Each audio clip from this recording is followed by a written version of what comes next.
Hi, my name is Amelia Mask, and I'm in the Section 90 Teaching Social Studies, and this is my reflection discussion video over um, unity and diversity in the classroom. Just some thoughts over the video that we watched. And we were asked a few questions there at the beginning. Let me see if I can move this frame over so I can see the questions.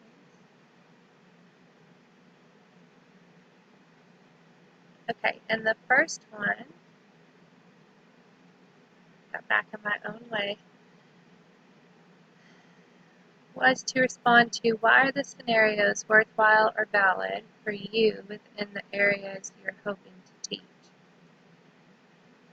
I think that is kind of a loaded question because um, those thoughts are valid in any area that you could teach now. As all the speakers stressed, the classroom has become more and more diverse, and it's important to know how to address those situations in order to teach fairly, and it's important to embrace those differences and diversity in the classroom so that you don't alienate your students, so that you are encouraging unity and diversity and your children to see each other as accepted no matter how different they are or what they may think or if their cultures and religions and colors and genders are different. It shouldn't matter, that they should really just work to embrace each other and accept each other.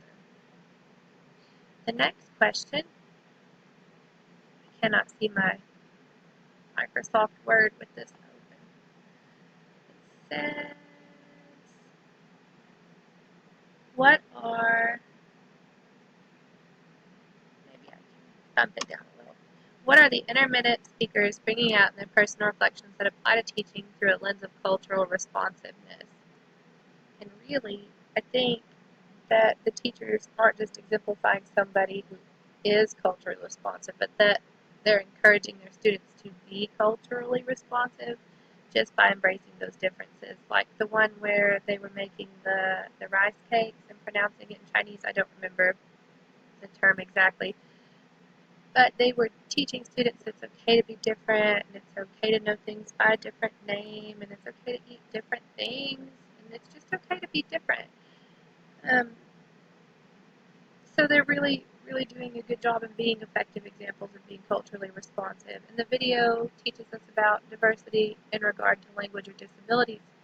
I love that the one teacher said language is a cultural learning tool. And the same one later in the segment had said that there is prejudice associated with other languages, and that made me think there really is.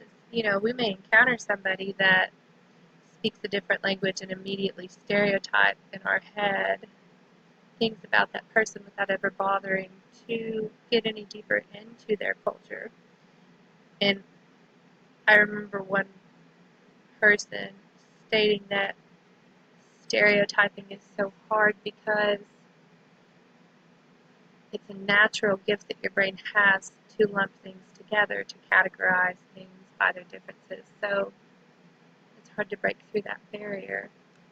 And it made me realize that it really is. It's a natural response.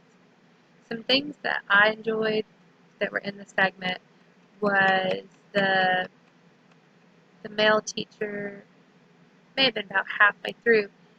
He asked one of his students, why do I say to throw your ideas on the floor? And she said, you throw them on the floor because they're not you. It's just something you've thrown out. And if someone rejects your idea, they're not necessarily rejecting you, just an idea that you had. And he stated that students need to be validated, that it's okay to make mistakes. They need to know that, and that's so true. Excuse me. We need to embrace our students' opinions and let them know that it's okay to have opinions and that those things that come to their mind are not them, their ideas, their thoughts, their differences, and that's okay.